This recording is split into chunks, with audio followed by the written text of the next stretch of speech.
It was something we felt we needed, and it was something we felt we were buying because we needed it and we wanted it, and to just have it taken away from you with no explanation, especially when there's such dire circumstances. My husband was injured because of this, because of their lack of empathy and responsibility.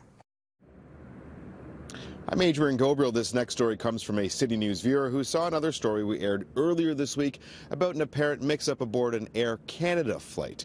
Now, tonight our story is something that we can all relate to, being cramped in a seat in economy class, though for Jason Wall, being 6'5" only compounds the problem. He and his wife Linda were flying to Miami earlier in November for their 10th wedding anniversary, though when they boarded their Air Canada Rouge flight, they realized the seat they had paid extra for with the extra legroom was no longer assigned to Jason. The flight number had changed, as had the seat configuration. Now, they reached out to Air Canada staff on board the plane, who gave a quick assessment of what they saw.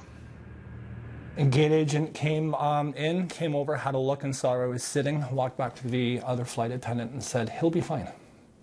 That was it? That was it. She walked off. She walked off the plane. You walk on that plane, you look at the seat you now have, what goes through your mind? This is not good. I knew that sitting in that seat and being squeezed in with having an injury on my knee, I'm going to be in trouble. Jason Wall, a Canada Post employee, is currently on short-term disability. He has knee and back problems, and when the Walls arrived at their hotel in Miami, Linda took this video of her husband to send to Air Canada. I couldn't even put my feet on the ground because the seat in front of me, there's so little space. My knees are against the seat and I can't put my feet on the ground. Talking about how much pain he was in and how frustrated he was, and it was just because I didn't know what else to do. I felt like there was nowhere else for me to call.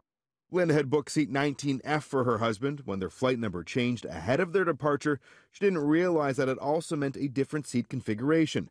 This is a seating chart for their initial flight 319, and this is where Jason's seat was for their new flight number 321.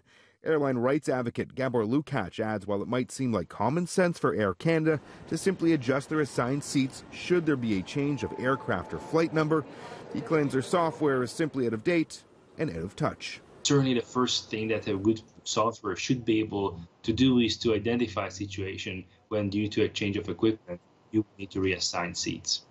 But as far as Air Canada is concerned, for them it is 1970. For the Walls, their big concern was what was going to happen on their return flight. They claimed they emptied their Aeroplan miles and purchased Jason a business class seat for their flight home because, according to them, Air Canada was unable to assure them that they wouldn't run into a similar problem on the way back. Hello, Linda. I understand that your husband is in pain, but we cannot guarantee that there will not be a change of aircraft that day. After several emails and messages, an Air Canada refunds agent did send the Walls this message, which reads, "Unfortunately, I cannot provide a reason as to why this happened. I have, however, refunded both of the preferred seats you paid for on that flight. I know this does not make up for how the rest of your vacation played out due to the pain your husband was in." The Walls say this isn't about money. Their concern is over Jason and other passengers' well-being during flights. If we took a measuring tape and we found out what the pitch of their plane was, and we measured from the back of from his back to his knees, we find out that that measurement is longer. He doesn't fit. He doesn't physically fit. And to make him squish into it is not right. It's not right. I don't think that's right. We reached out to Air Canada today for their side of the story. In a statement late this afternoon, they sent us a brief statement which in part reads, "We always do our best to seat people where they desire. On occasion, however, it is sometimes necessary to reassign seats prior to and during the boarding process in order to best accommodate all customers."